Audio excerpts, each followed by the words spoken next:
Vivemos em um mundo onde a onda de terror e desastres tentam roubar a nossa paz, onde o mal sempre está tentando prevalecer.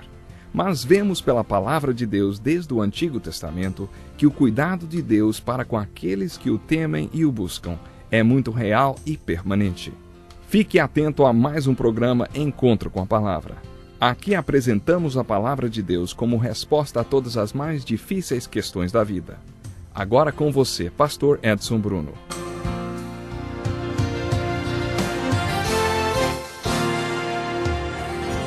É uma alegria muito grande poder estar chegando mais uma vez até você com um encontro com a palavra. É muito bom ter a oportunidade de estudar a Bíblia com você. Já estudamos o Velho Testamento, os 4 evangelhos do Novo Testamento e agora estamos estudando o livro histórico do Novo Testamento, que é o livro de Atos. No último programa falamos sobre a filosofia da pregação de Paulo. Depois de sua experiência em Corinto, Paulo nunca mais pregou como tinha pregado em Atenas. Na sua ida de Atenas para Corinto, ele aprendeu algo que mudou toda a sua filosofia de pregação. Ele passou a contar a história da sua conversão, de como encontrou Jesus, o Cristo ressurreto, na estrada de Damasco e como esse encontro com Cristo mudou sua vida completamente. Dessa forma, contando sua experiência com Deus, ele anunciava a mensagem do Evangelho. No final da sua primeira carta aos Coríntios, Paulo deixou bem clara qual era a sua mensagem. Ele disse: Irmãos, quero lembrar-lhes o Evangelho que lhes preguei, o qual vocês receberam e no qual estão firmes. Por meio deste Evangelho vocês são salvos, desde que se apeguem firmemente à palavra que lhes preguei. Caso contrário, vocês têm crido em vão. Pois o que primeiramente lhes transmiti foi o que recebi, que Cristo morreu pelos nossos pecados, segundo as Escrituras, foi sepultado e ressuscitou no 3º dia, segundo as Escrituras, e apareceu a Pedro, depois aos 12, depois destes apareceu também a mim, como a um que nasceu fora de tempo. É isto que pregamos, e é isto que vocês creram. Nesse estudo do livro de Atos, que fazendo juntos já vimos o ministério do apóstolo Paulo nas cidades de Filipos, capítulo 16, Atenas, no capítulo 17, e Corinto, no capítulo 18. O capítulo 19 descreve o ministério de Paulo na cidade de Éfeso. Paulo teve um ministério muito importante nessa cidade, onde ocorreu outro Pentecostes. Depois disso, ele estendeu seu ministério para a Ásia Menor. Quando Paulo se propôs a ir para a Ásia, no capítulo 16, o Espírito Santo o proibiu. Você está lembrado? O Espírito Santo o dirigiu primeiro para a Europa, mas quando vemos no capítulo 19 que ele foi para a Ásia, e aí como fica? Quando Paulo entrou em Éfeso, iniciou um ministério de plantar igrejas muito frutífero. Os estudiosos acreditam que as igrejas que foram plantadas em Éfeso tornaram-se igrejas mães, que deram origem a outras igrejas satélites. Por exemplo, as igrejas mencionadas nos capítulos 2 e 3 do Apocalipse, Tiatira, Esmirna, Pérgamo, Filadélfia, Laodiceia e Sardes, são igrejas que surgiram a partir da igreja de Éfeso. Uma das razões para que a igreja plantada em Éfeso fosse tão frutífera é que Paulo promoveu um seminário na cidade de Éfeso. Ele ensinou na escola de Tirano, das 11 da manhã até as 4 da tarde, por um período de 2 anos, conforme está na anotação de rodapé da Bíblia comentada pelo pastor Shedd. Uma das razões da precisão desta informação, das 11 às 4 da tarde, é que nessa parte do mundo, ainda hoje, a tarde é usada para descansar. Se hoje você for a uma dessas cidades, poderá enfrentar um trânsito intenso no início da manhã, quando as pessoas vão para o trabalho, e outro ao meio-dia, quando elas voltam para casa. O horário de almoço deles é bem grande, depois voltam para o trabalho no final da tarde. E aí o trânsito fica intenso novamente. E ficará também tarde da noite, quando eles voltam para casa. Eles costumam jantar tarde, por volta das 10 da noite. Hoje ainda é assim por causa do intenso calor durante o dia.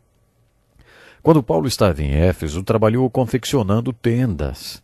Os velhos rabinos sempre tinham uma ocupação e Paulo aprendeu a fazer tendas. Com exceção da igreja de Éfeso, Paulo não recebia ajuda das igrejas onde ministrava, principalmente das igrejas dos povos gentios que não tinham maturidade espiritual. Quando Paulo estava em Éfeso, ao invés de receber ajuda da igreja, ele fazia tendas e provavelmente também ensinava na escola das 11 às 4 da tarde, horário em que a escola estava desocupada por causa do calor e ele podia dar aulas. O pastor da igreja de Colossos era um homem chamado Epáfras, e Paulo colocou Timóteo como pastor na igreja de Éfeso. Presumimos que esses dois pastores foram alunos da escola de Tirano durante o período em que Paulo ensinou ali. Na sua carta aos Efésios, Paulo relembra repetidas vezes coisas que eles já tinham ouvido ou aprendido referentes aos ensinamentos e conselhos de Deus. Paulo nunca foi tão completo no seu ensino como com a igreja em Éfeso. Por isso, quando ele escreve, não está falando nada novo, está apenas relembrando o que já tinha ensinado. Uma das revelações mais marcantes a respeito de Paulo e do seu ministério está no final do capítulo 20 do livro de Atos. Paulo estava a caminho de Jerusalém. Ele acreditava que estava sendo guiado pelo Espírito para ir lá. O Espírito tinha lhe dito que quando ele chegasse a Jerusalém seria preso, acorrentado e surrado. No caminho, muitas pessoas se aproximaram dele dizendo que haviam sido alertadas pelo Espírito Santo sobre o que ele enfrentaria em Jerusalém. Paulo explicou que o Espírito já tinha lhe avisado sobre tudo o que enfrentaria. Ele estava indo para Jerusalém compelido pelo Espírito. Quando chegou em Mileto, uma região próxima a Éfeso, percebeu que jamais voltaria a Éfeso novamente. Ele provavelmente sabia que de Jerusalém iria para Roma e lá seria martirizado. Assim, mandou chamar os líderes da igreja e nas praias de Mileto, perto de Éfeso, Paulo se reuniu mais uma vez com a liderança da igreja de Éfeso para se despedir. A atitude de Paulo traz revelações importantes sobre a vida e ministério deste apóstolo. Ele chamou a liderança da igreja e os lembrou da responsabilidade que agora tinham sobre o rebanho de Deus, lembrando-os do exemplo que ele próprio estabeleceu. Ele disse àquele grupo: "Não cobicei a prata, nem o ouro, nem as roupas de ninguém. Não deixei de pregar-lhes nada que fosse proveitoso, mas ensinei-lhes tudo publicamente e de casa em casa." A abordagem dos apóstolos era do tipo: primeiro faz e depois fala. Primeiro eles mostravam a verdade que queriam ensinar e depois a ensinavam. Paulo lembra a eles o exemplo que ele próprio estabeleceu e, como últimas palavras, acrescenta o seguinte: "Cuidem de vocês mesmos e de todo o rebanho sobre o qual o Espírito Santo os colocou como bispos para pastorearem a igreja de Deus que ele comprou com seu próprio sangue." Paulo passou para a liderança de Éfeso uma grande incumbência e acrescentou: "Lembrem-se de que durante 3 anos jamais cessei de advertir cada um de vocês disso noite e dia com lágrimas." Isso nos revela que Paulo pregava o evangelho de salvação e arrependimento. Ele acreditava que o evangelho de salvação podia salvá-los do destino para o qual eles estavam indo, direto para o inferno. Paulo também cria que o evangelho podia salvá-los daquilo que eles poderiam fazer e daquilo que eles eram. Ele pregava sobre a retribuição eterna com lágrimas. Paulo alertou a todos, dia e noite com lágrimas, durante o período de 3 anos na cidade de Éfeso. Quando ele disse que os ensinou publicamente, de casa em casa, ele não estava dizendo que visitou casas uma a uma. Ele estava se referindo a igrejas nos lares, como aquela que se reunia na casa de Lídia no capítulo 16. Quando Paulo escreveu a Filemon, também fez menção à igreja que se reunia na casa dele. No Novo Testamento, Paulo fala sobre a igreja que se reunia nos lares 8 vezes. Hoje existe um movimento mundial que promove a reunião da igreja nos lares. A maior igreja do mundo hoje é a igreja de Seul, na Coreia.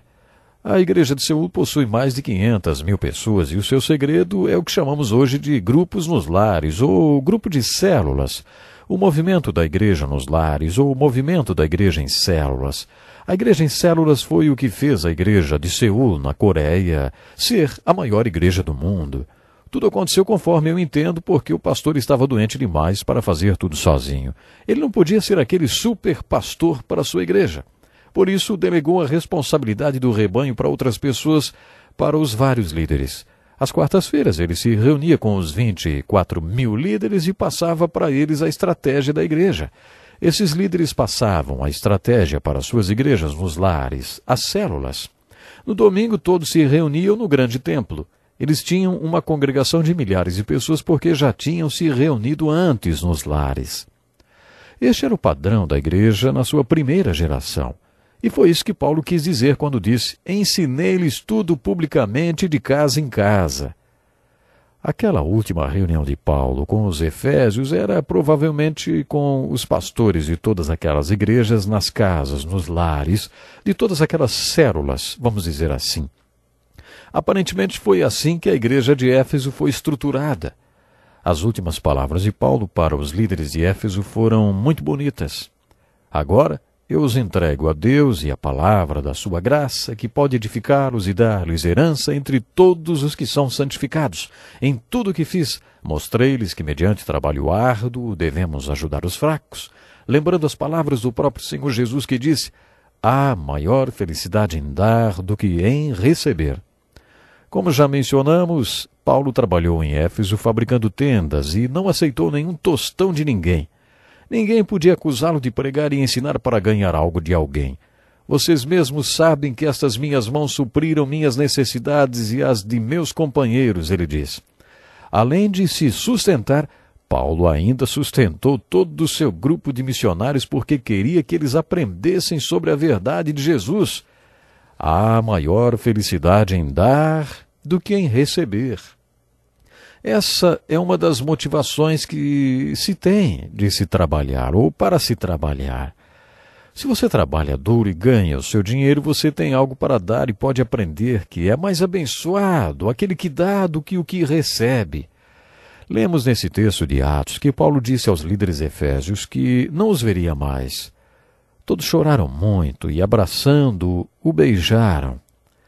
O que mais os entristeceu foi a declaração de que nunca mais veriam a sua face. Então o acompanharam até o navio. Assim está escrito. Sabe, essa cena nos revela uma característica muito bonita do ministério do apóstolo Paulo e também da verdadeira koinonia, ou comunhão, que existiu na primeira geração das igrejas do Novo Testamento.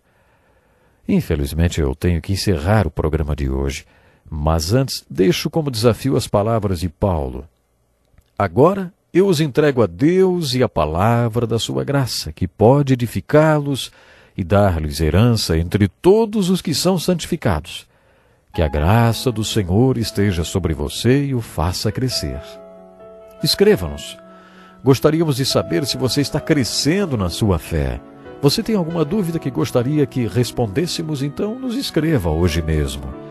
Muito obrigado por sua atenção. Esperamos sinceramente por você para o próximo encontro com a palavra. Eu espero que você possa realmente estar crescendo dia após dia, aprendendo com o nosso encontro com a palavra. Deus lhe abençoe e até lá.